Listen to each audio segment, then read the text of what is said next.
Okay, let's talk about one of the absolute trickiest letters in the English language. You know, it looks so simple, but it's totally hiding a secret. I am talking, of course, about the letter G and its two very, very different sounds.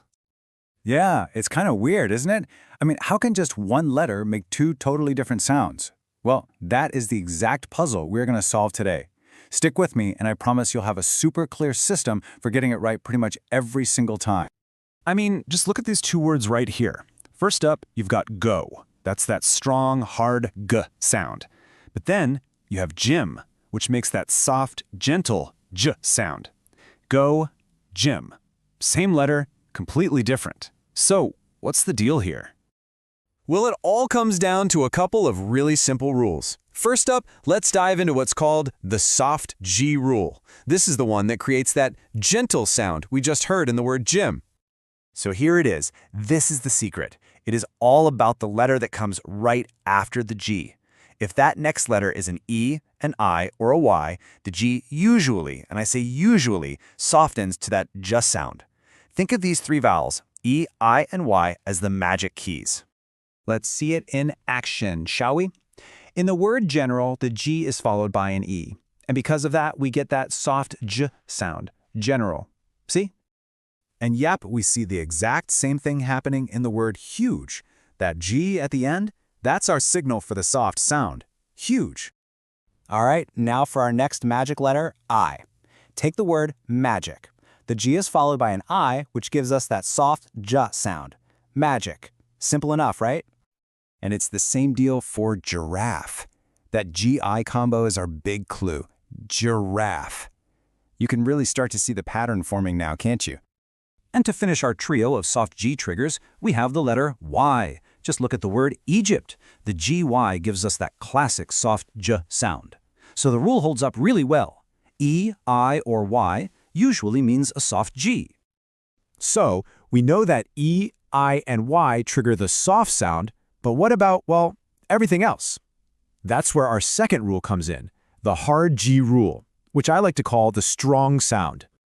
And you know what? This rule is actually way simpler. If the G is followed by any other letter, literally anything that isn't an E, I, or Y, it makes that hard G sound. This is basically the default setting for the letter G.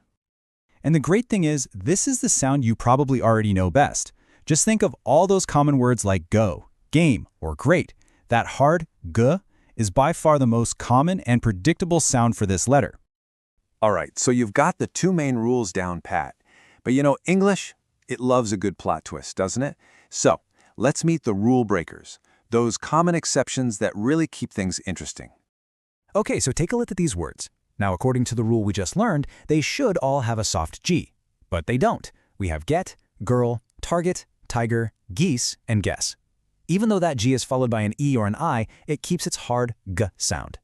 These are just some of the famous exceptions you'll kind of have to memorize. Ready for a little bonus level? Let's quickly talk about a special case that often trips people up, the GH combination. This little pair has its own unique set of rules. You can see here that GH can go one of two ways. Sometimes it's completely silent, like in the words high, light, or through. You see the letters, but you don't hear them at all.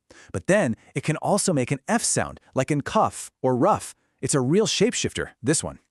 So we've covered the rules, the exceptions, and the bonus round.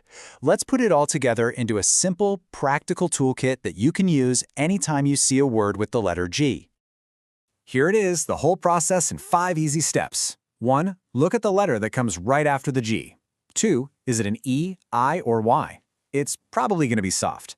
3. Is it any other letter? Then it's probably going to be hard. 4. Ask yourself, could it be a rule breaker like get or girl? And finally, 5, check for that special GH combo. With these steps, you can tackle almost any G word you come across. And there you have it. That's the system for mastering the two sounds of G. See, it's not just about memorizing a bunch of rules, it's about knowing what to look for. And that leads me to a final question for you. What other English words or pronunciation rules have you found totally confusing? Let me know. And hey, keep exploring.